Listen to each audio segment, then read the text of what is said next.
I never expected life in the United States to become so tumultuous. When I accepted the position as the head engineer of the state's water infrastructure, my spouse and I saw it as an exciting, well-earned transition. We envisioned a peaceful suburban life, tree-lined streets, friendly neighbors, shared barbecues, and the soft hum of children's laughter drifting from nearby playgrounds. In short, a classic American dream. No one could have warned me about the challenges that come with a hyper-controlling homeowners association, HOA, and one individual in particular. I had heard the term Karen, used colloquially, someone who constantly demands to speak to the manager for trivial complaints, who believes they have the inalienable right to meddle in everyone else's affairs. Little did I know I was about to meet a real-life example in my own community. We moved into a charming neighborhood nestled near a placid lake that, as an engineer, I found both captivating and a bit concerning. A tall earthen dam sat about half a mile north of the houses. According to my official capacity, I was responsible for oversight and inspections of certain water infrastructures, and I immediately noted that while the dam was functional, it would need scheduled maintenance soon. It was sturdy enough, but small cracks in older dams can hide big problems. From the vantage point of my new deck, I could see the top of the dam's crest when the morning sun rose behind it, making the scene almost picturesque. It never occurred to me that someone in this idyllic suburb might try to exploit that structure for personal gain. 2 days after we unpacked the last box, there was a knock on our door. I opened it to a briskly dressed, middle-aged woman with an exaggerated posture of authority, shoulders back, chin lifted, eyes scanning me like I was a new tenant applying for an exclusive lease. She wore a crisp blouse, tasteful slacks, and a single string of pearls. With a bright, plastic smile, she introduced herself. "Good morning, neighbor. My name is Brenda Arnett. I'm the elected treasurer of the Homeowners Association, though some people just call me Karen," she said, with a laugh that didn't quite reach her eyes. The moniker Karen clung to her, but I didn't yet know how deeply it described her. I invited her inside, trying to be polite. She handed me a thick binder labeled Oakleaf Shores Community Guidelines and HOA Regulations, then proceeded to recite each section as though it were her personal scripture. I couldn't help but wonder if she memorized the binder in its entirety. She spoke with precision, reciting bylaw numbers and referencing obscure clauses like she was reading from an invisible teleprompter. My spouse brought out refreshments, but Brenda, Karen, refused politely, citing health concerns. She continued her thorough lecture about how garbage bins must be hidden out of sight by 5 p.m. on collection days, how the grass had to be no more than 2 inches high, and how every front yard should feature a lawn ornament no taller than 3 feet. "These guidelines ensure the neighborhood remains pristine," she said, tapping her copy of the rulebook. Then she leveled a pointed look at me. "I do hope you'll cooperate, mister. Just call me by my first name," I said. "I assure you we'll do our best to follow the rules. My spouse and I are pretty tidy people. If you have any concerns or there's anything you need, please let me know." Karen's rigid stance softened just a hair. She seemed moderately satisfied by my response, though not entirely convinced. She eyed the tall hedges that were still in the process of being trimmed from the previous homeowner's negligence, jotted a note in her handheld planner, and flashed a broad, controlled smile. "Very good," she replied. "I'll be keeping an eye out. We have a proud tradition to maintain." Within minutes, she excused herself, turned on her heel, and walked down the driveway. From the window, I watched as she climbed into a meticulously polished SUV. She gave a perfunctory wave, then drove off at the posted speed limit of 25 miles per hour, never deviating by so much as an inch from the center of the lane. I chuckled. She was the definition of the HOA perfectionist. But I had no idea how far she would take that perfectionism, nor how her controlling tendencies would soon evolve into something far more sinister. Over the following weeks, I settled into my new job. My days were spent reviewing engineering schematics, traveling to various sites across the state, and ensuring that local water infrastructures, especially older dams, were up to code. Since I was new to the region, part of my responsibility was to become acquainted with the largest and most critical projects. The dam near our lake, known simply as the Oakleaf Dam, was on my roster for an inspection in the coming months. Back in the neighborhood, we quickly learned that Karen was infamous for her vigilance regarding HOA regulations. She seemed to appear at just the right time whenever someone dared leave their car in the street overnight or displayed a lawn ornament in a color that clashed with the approved palette. I sometimes found her presence comical, but I remained cordial in our interactions. One evening, as I was returning from work, I found a neon pink notice pinned to my front door. It read, "Notice of lawn violation. Oakleaf Shores Community Regulation, #45B. Failure to maintain uniform landscaping height. Please correct your lawn to the standard 2-inch height within 48 hours. Of all the petty things, our grass measured at exactly 2.3 inches. Karen was apparently using a tape measure or some specialized device to track these minuscule differences. Undeterred, I mowed the lawn that same evening, shaking my head the entire time. A few days later, we decided to host a small gathering. I invited some friends from my engineering team to celebrate the new house. We planned to keep the noise level moderate, only a handful of guests. However, as soon as I set up a portable speaker in the backyard and turned on some soft music, Karen materialized by the fence. She motioned for me to lower the volume. The HOA rules state that music in outdoor spaces must not exceed 50 decibels, she snapped, holding up some type of decibel meter app on her phone. I swallowed my retort and complied. Then, she pointed to the parking situation. I see 3 cars in your driveway and 2 on the street. The bylaw states no more than 1 vehicle may be parked in the street without a visitor's pass. I sighed. Apparently, I needed to apply for special permits. As the host, I didn't want a confrontation. My spouse tried to reason with her, but Karen insisted we learn to follow standard procedures. Our friends kindly shuffled vehicles around, obtaining visitor passes from the HOA's official website. It was all so petty. Still, I forced a smile. I didn't want a war with my neighbor. Despite the annoyances, we enjoyed the rest of our evening. My colleagues joked about my intense neighborhood watch, and I shot them conspiratorial grins, promising never to let them settle anywhere with an HOA again. At least, not one with a Karen. One afternoon, while trimming the hedges in the backyard, I spotted Karen walking around the perimeter of her property, which sat diagonal from mine. She had a small measuring wheel, the kind surveyors use to measure distances, and was meticulously rolling it along her fence line. She scribbled notes in a little notebook, muttering to herself. Occasionally, she would pause, look at the lake, and then resume her measuring. I found it odd and slightly concerning, but not enough to question her directly. Perhaps she was planning to expand her deck or petition for a boundary adjustment. Who was I to interfere with her property rights, so long as she wasn't doing anything illegal? But a few days later, my spouse mentioned overhearing Karen's conversation in the local cafe. Supposedly, she was complaining about how the dam's water level prevented her from using a portion of land behind her backyard, claiming that in some older survey from decades ago, her property line extended a few yards further out. She grumbled about the state's reluctance to lower the water line to where it should be, insinuating that the local government was incompetent. The conversation ended with Karen promising that she would take matters into her own hands. This concerned me. As the state's leading water infrastructure engineer, I knew how precarious messing with a dam could be. Lowering water levels arbitrarily was a bureaucratic and logistical nightmare, not to mention an engineering challenge. The dam protected the entire neighborhood, indeed, the entire downstream area, from potential flooding. If someone tampered with the release valves or the structural integrity, it could create catastrophic problems. I brushed it off as typical Karen exaggeration and continued my weekly routine.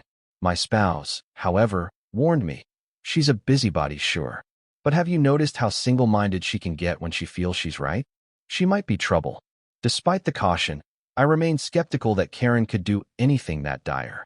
That was until I saw an email from the HOA board discussing future expansions and referencing the local water level in a way that sounded suspiciously like they were considering some scheme to reseed the lake boundaries. Strange, I thought. The HOA has no real jurisdiction over the dam. That's a state issue. And so, the seed of uncertainty was planted. I decided to keep my eyes open, just in case Karen took her obsession too far. Time passed, and I threw myself into work. As part of my job, I was preparing to do a routine inspection of Oakleaf Dam. This was no small undertaking. It involved scheduling divers to examine the underwater portion of the structure, bringing in specialized equipment to measure the dam's stability, and ensuring that the floodgates were functioning properly. Meanwhile, Karen seemed to be intensifying her scrutiny of the neighborhood. She issued multiple violation notices for trivial matters. Someone's decorative gnome was an inch too tall. Someone else had a front door color that didn't match the updated guidelines. And a third homeowner was cited for planting roses that were too close to the sidewalk. The gossip around Oakleaf Shores was that Karen was the real power in the HOA, overshadowing even the official president. But there was a hush-hush rumor circulating that Karen was in deep conflict with an older resident named Mr. Sanchez, who had lived there since before the lake was expanded. He was known in the community as a bit of a local historian, possessing records of how the lake and dam changed over the years. People whispered that Karen demanded he share his property survey documents. He refused. She threatened to fine him for vague violations, presumably in an attempt to coerce him into giving her what she wanted. One weekend, as I prepared for the inspection, I visited the dam in an unofficial capacity, just to get an early sense of what we might encounter. Typically, the area around the dam is fenced off and posted with warning signs. However, I noticed footprints in the dirt and a set of tire tracks leading to a small locked gate near the maintenance road. The lock itself seemed tampered with. A wave of dread washed over me. I inspected the perimeter fence and found fresh scrapes on the metal wires. Part of the chain link had been disturbed, not enough to be overtly destroyed, but enough that someone could slip through if they really wanted to. I snapped some photos, took notes, and then peered through the fence at the structure. There didn't appear to be major damage from where I stood, but I couldn't be sure. My heart pounded as I realized how easily a small act of sabotage could disrupt the entire system. Even minor tampering with the outflow gates or the emergency spillway could cause big issues, from structural stress to possible flooding if the water release became uncontrolled.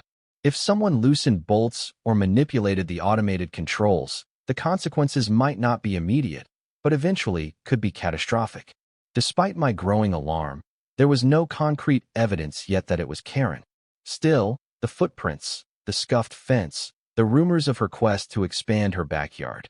These puzzle pieces started aligning in a way that was increasingly suspicious. I made a mental note to fast-track the official inspection. Tensions flared at the next HOA meeting. Although I rarely attended these sessions, I made a point of going this time, especially after noticing the suspicious activity near the dam. Karen, clad in her usual business-like attire, commandeered the meeting from the start. She welcomed everyone, but within the first 5 minutes, she launched into complaints about the dam's water level. Frankly, she said, glaring at the small audience gathered in the community clubhouse, the lake is infringing on private property. I've found older documents which suggest the water line used to be lower. We, as a neighborhood, need to petition the authorities to lower it back. If we have to reduce it by a few feet, it shouldn't be a big deal. It's for the good of our property values. She flashed her trademark smile, presumably expecting applause. Instead, the room stirred with unease. A senior resident asked, "Is that even legal? We don't have the power to adjust the water level of a state-managed dam, do we?" Others chimed in. "Aren't you concerned about environmental impact? Lowering the lake might damage wildlife habitats." Karen dismissed them with a flick of her hand. "Our property lines matter. Besides, we have the right to protect our land from water encroachment." I cleared my throat, raising my hand to speak. I actually work for the State Water Infrastructure Department. This sort of change involves complex engineering considerations. If you lower the water by a few feet without properly adjusting the entire system, it could destabilize the dam or have downstream consequences. Karen's bright eyes zeroed in on me. "Surely, though, we can see about a partial lowering or some adjustments. With your influence, you could push it through," she said, her tone dripping with forced sweetness. I shook my head. This is not something an HOA can unilaterally decide. Also, from an engineering standpoint, the dam was built and maintained for specific water levels. Any meddling could create serious risks. The tension rose. Karen's lips compressed into a thin line as she eyed me. She was not used to open defiance, especially from a newcomer. But she kept her composure in public. After the meeting ended, I overheard Karen telling another board member, "We'll have to do something about that one. He's going to stand in the way of what's best for this neighborhood." It was a chilling statement. I realized that Karen viewed me more as an obstacle than a resource. and that meant she might proceed on her own, ignoring expert advice, if she believed she was in the right. A few nights later, I was awakened by my phone buzzing. I picked it up in a haze to see a message from a concerned local official who knew of my position. The text read, "Security cameras at the Oakleaf Dam facility have been triggered. Possibly intruders. Local authorities are on the way. Thought you should know." Adrenaline flooded my veins. I quickly dressed, grabbed my ID badge, and headed out. My spouse insisted on coming with me, worried for my safety. But I asked them to stay home. If there was something dangerous going on, I didn't want them in harm's way. Driving through the quiet suburban streets in the dead of night was surreal. The sky was a canopy of stars. The houses slept peacefully, oblivious to the potential crisis at the dam. My heart thudded with worry, thinking, who would break into a dam in the middle of the night? When I arrived, a patrol car was already at the scene. 2 officers were scanning the fence line with flashlights. I introduced myself and flashed my credentials.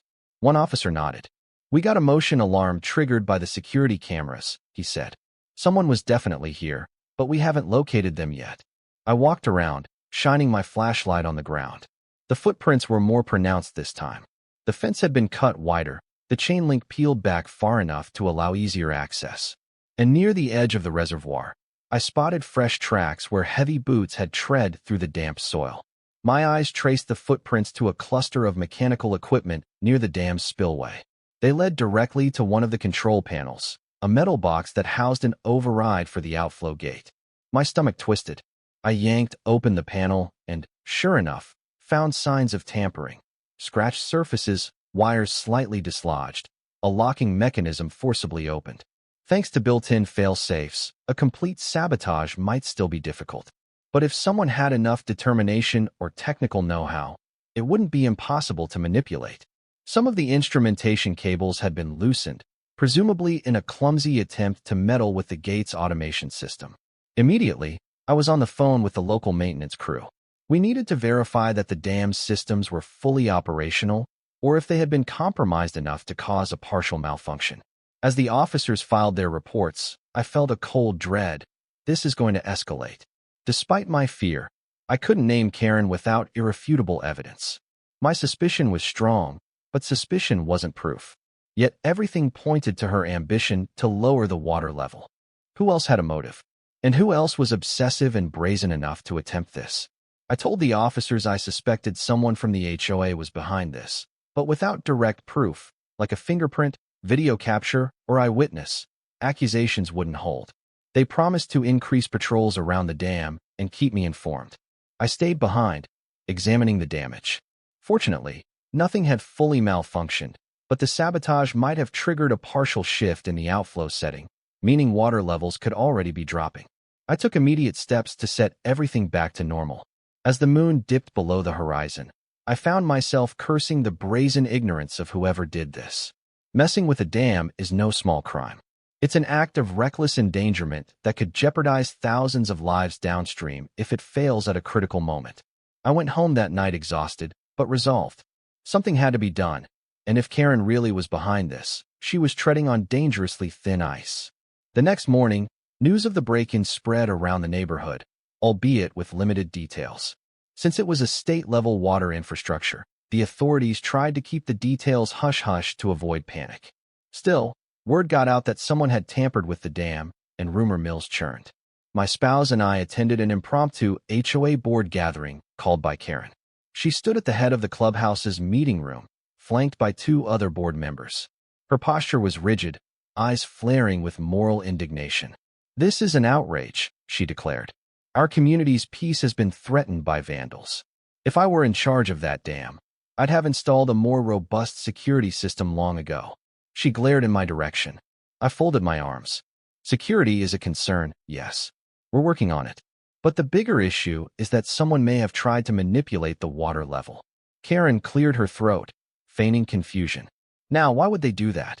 Mr. Sanchez, the elderly resident, stood up slowly, his cane tapping the floor.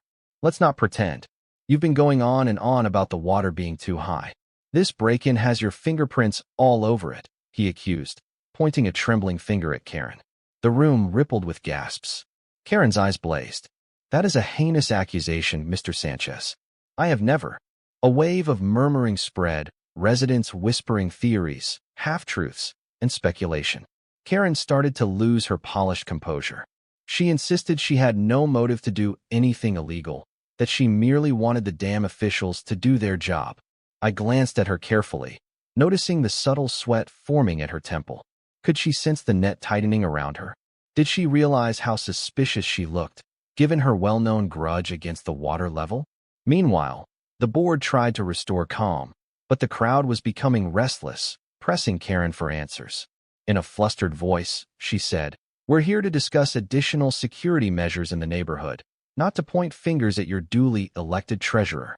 She swiftly adjourned the meeting before anyone could pose more direct questions. People filed out, unsettled. My spouse and I exchanged a look. The atmosphere was thick with distrust.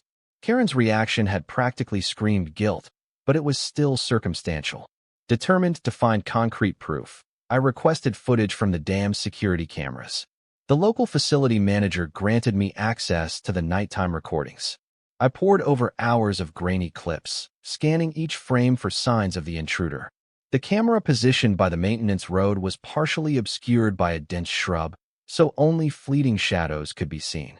Then, at around 1:14 a.m., a figure wearing dark clothes and a hood stepped into view, crouching near the fence.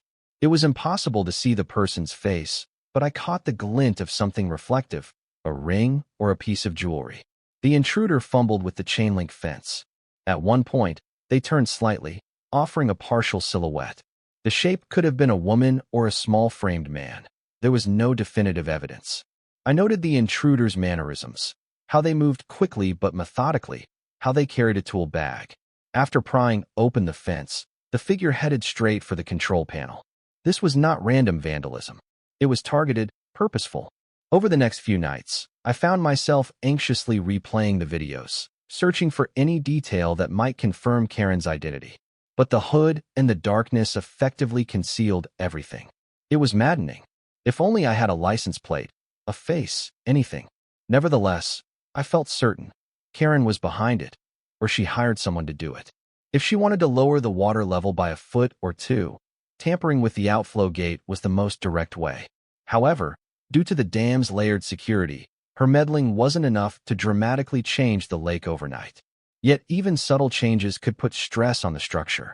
If the sabotage continued or if it grew more sophisticated, the entire dam might be at risk. I alerted my superiors at the State Water Infrastructure Department about the incident, urging them to expedite additional security measures, better cameras, an alarm system that would directly alert our office, and more frequent patrols. They were cooperative, though concerned that the local community might panic if these changes became too obvious. Still, public safety trumped secrecy. I only wished I could keep my personal life separate from this professional crisis. But for me, both worlds had collided the moment I realized my neighbor likely had a hand in criminal tampering. Not long after, Karen started making more outlandish claims in the neighborhood. She told some people that the dam's water was causing mold issues in her basement, even though her property sat at a higher elevation. She spread fear about possible sinkholes. It was all part of her propaganda to pressure people into supporting a forced lowering of the lake. I noticed that the usual group of residents who followed her lead began parroting these talking points. They demanded answers from local officials, petitioned the city council, and circulated amateurish flyers about health hazards. It was manipulative fear-mongering, stoking concerns that if the water level stayed high, the neighborhood might face structural damage or plummeting property values. Karen herself took on a more aggressive stance, confronting me whenever she saw me in my yard. She'd swagger up, brandishing a clipboard. "Have you done anything about that water level yet?" she'd demand. I'd hold up a hand. "I've told you, we have a standard protocol. We're not lowering it. The dam is functioning within its design parameters." She'd huff angrily. "Protocols, protocols. This is exactly what's wrong with government. They'd rather hide behind red tape than solve real problems." I'd reply calmly, "There is no evidence of the lake being a hazard. The only hazard is someone tampering with the dam." Her face would flush red, and she'd storm off. More worrisome was that every time I saw her, there was a look of calculative defiance in her eyes. It was as if she was telling me, "If you won't give me what I want, I'll make it happen myself." I tried to stay vigilant, but it wasn't possible to monitor the dam around the clock, and the local police were stretched thin with other concerns. Still, I held on to hope that the upgraded security measures would deter any further attempts at sabotage. It happened on a Thursday. I had just finished a major briefing at the State Water Infrastructure Office, discussing the upcoming renovation schedule for several dams, including Oakleaf Dam. We planned to do a thorough overhaul, reinforcing key areas. The timeline extended over several months, and I was set to oversee the process. After work, I drove home under a sky thick with storm clouds.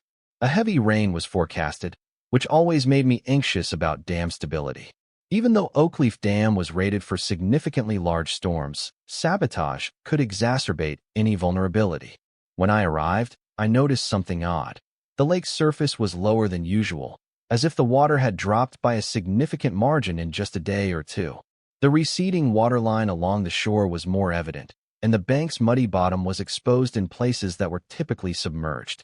Heart pounding, I ran inside to check my phone messages. Sure enough, there was a frantic voicemail from one of my dam maintenance colleagues. "We've detected unusual outflow readings at Oakleaf Dam. The water is draining faster than normal. We need you there ASAP to verify if this is a control panel malfunction or sabotage." My stomach twisted. Without even changing out of my work clothes, I rushed back into the car and drove to the dam. Lightning flashed overhead as heavy raindrops started to fall. By the time I arrived, the outflow channel was gushing water at a rate far above standard operation. Even from a distance, I could tell the gates were more open than they should be. Several members of the maintenance crew stood near the control panel, struggling to wrestle with the mechanism. The panel had been pried open again, and wires were spliced in an attempt to override the safety features. Someone with a basic electrical knowledge had rigged the system to keep the outflow gate partially open, causing the lake to drain. The storm was threatening, meaning if too much water came in and the gates were forced open or closed improperly, it could destabilize the dam's entire structure. This was far worse than the previous attempts. This sabotage was more sophisticated. I got to work immediately, helping the team sever the rogue wiring, reset the control system, and check the structural sensors.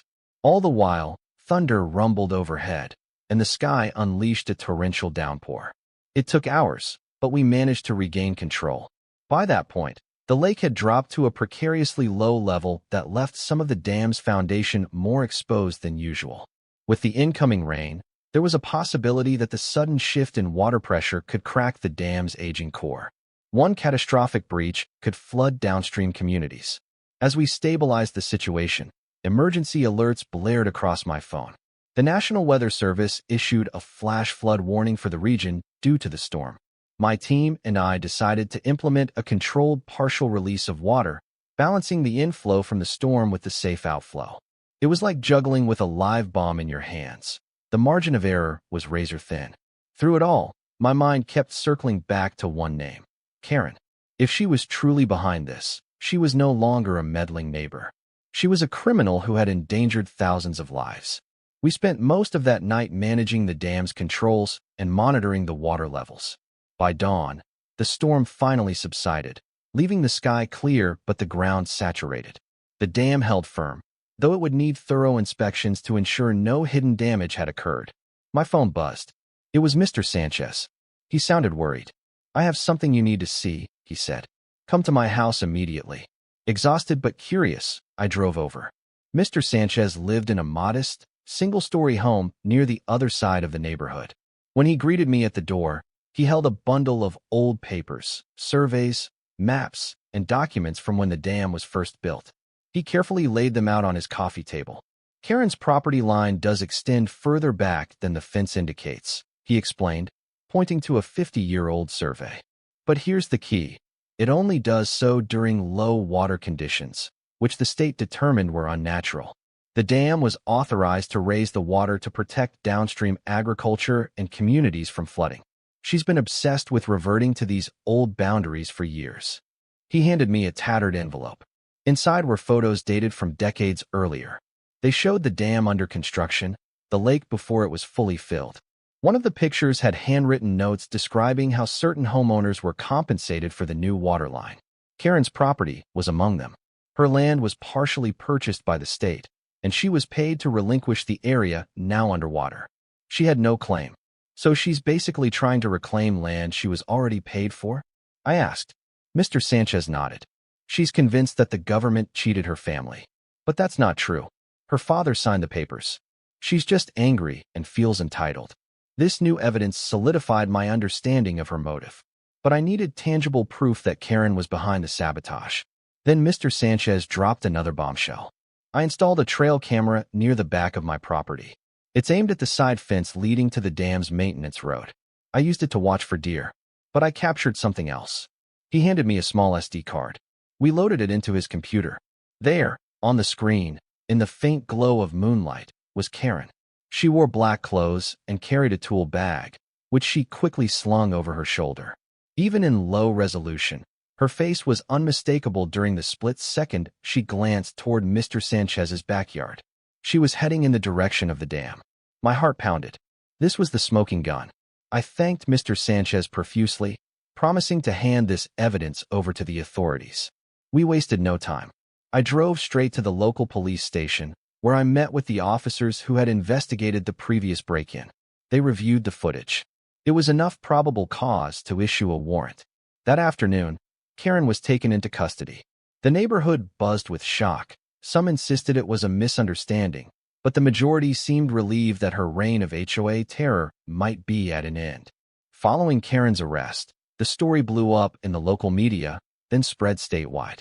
Headlines blared, HOA official arrested for dam sabotage, and dam sabotage threatens nearby town. Local board member in custody. People were outraged that someone so trivial and petty could endanger entire communities for personal gain. Reporters thronged outside Oakleaf Shores, eager to interview neighbors who had endured her strict enforcement of HOA rules. They discovered, unsurprisingly, that many residents were happy to talk. Several had their own tales of run-ins with Karen, painting her as a self-righteous enforcer obsessed with power. My phone never stopped ringing, both from anxious loved ones and from journalists seeking soundbites. The State Water Infrastructure Department held a press conference, where I was asked to explain the sabotage's implications. With measured calm, I described how tampering with the outflow gates could destabilize the dam, risk flash floods, or compromise the entire structure. When asked about Karen's motive, I stated the facts. She appeared to believe the water level was infringing upon her property and took drastic, illegal measures to change it. She showed no regard for the safety of the downstream communities. The public response was swift and angry. People wrote letters to local officials demanding better security around critical infrastructures. The idea that a single person could come dangerously close to causing a dam failure rattled everyone. Public trust in the HOA system also faltered, leading some to question how much authority such associations should wield.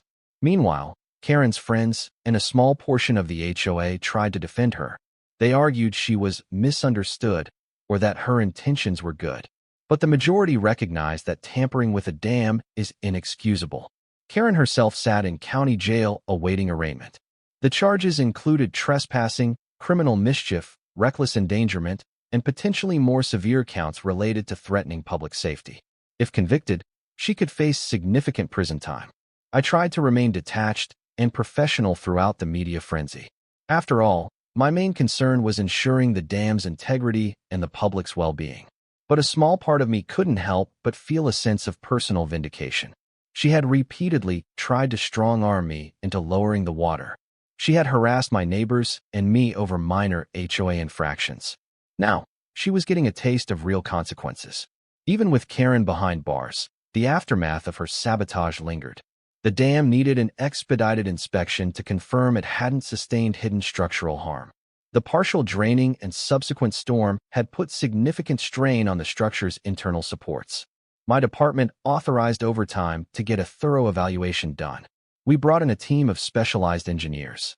They used ground-penetrating radar and ultrasound equipment to check for cracks or voids within the dam's earthen walls. They examined the spillway mechanisms, replaced damaged cables in the control panel, and recalibrated the sensors. Throughout the process, I led the technical side of the evaluation, ensuring that every aspect was meticulously documented. My colleagues teased me about being too involved, but I reminded them, this is where I live. I want to be absolutely sure it's safe. Fortunately, the findings were cautiously optimistic.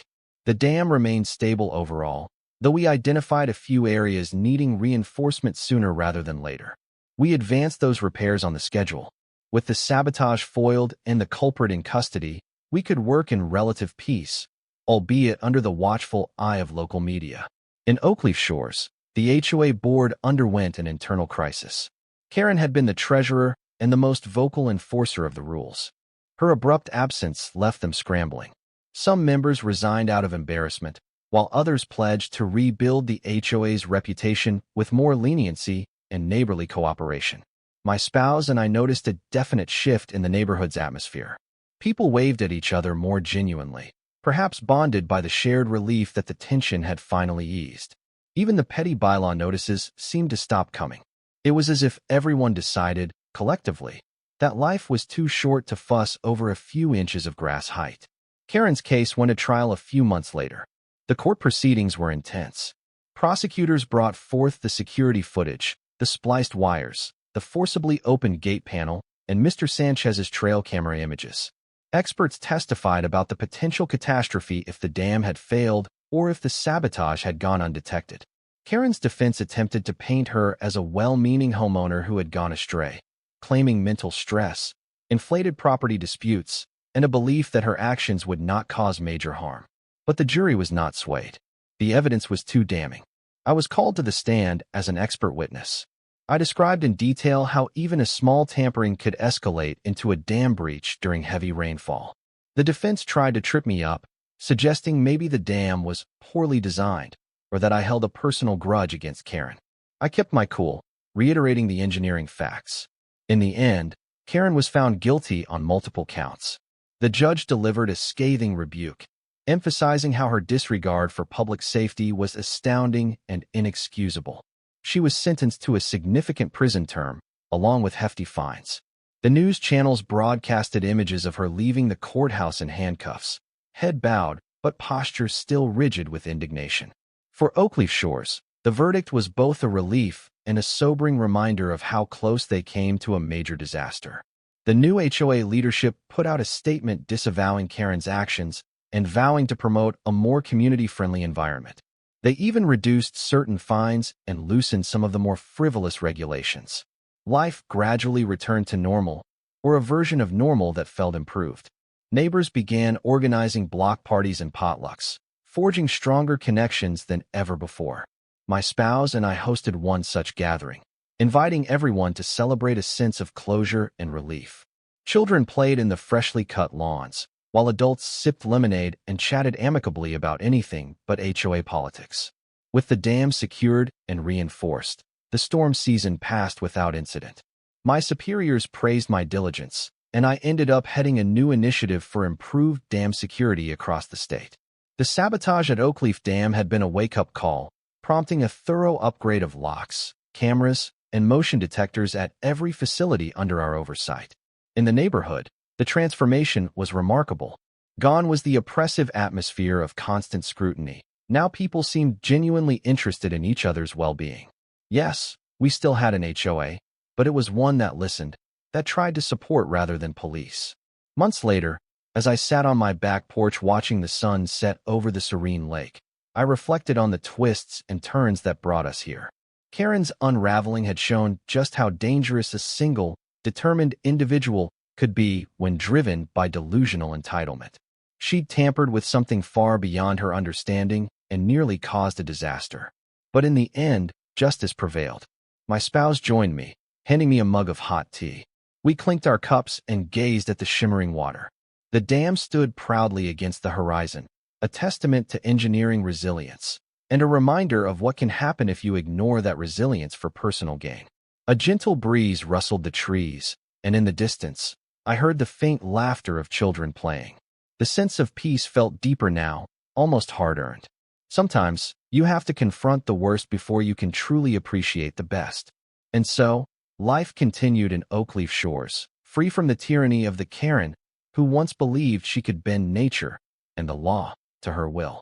We might not always notice it, but real heroism can lie in the everyday acts of diligence and courage, like speaking up when something's wrong, or refusing to cave to intimidation. In this instance, a determined neighbor and an HOA gone astray clashed with the realities of infrastructure and public safety. The lessons were profound. Never underestimate the power of a single individual's obsession, for better or for worse. Never take critical structures for granted. A dam is more than concrete and steel. It's a guardian for all of us. Community matters, and sometimes the biggest threats can bring out the best in people, forging stronger bonds in the aftermath. With Karen's chapter closed, we could all look forward to a safer, friendlier future. At last, the neighborhood truly felt like home, a place where petty rules no longer overshadowed genuine human connection, and where the gentle lap of water against the shore reminded us of how precious stability and peace can be.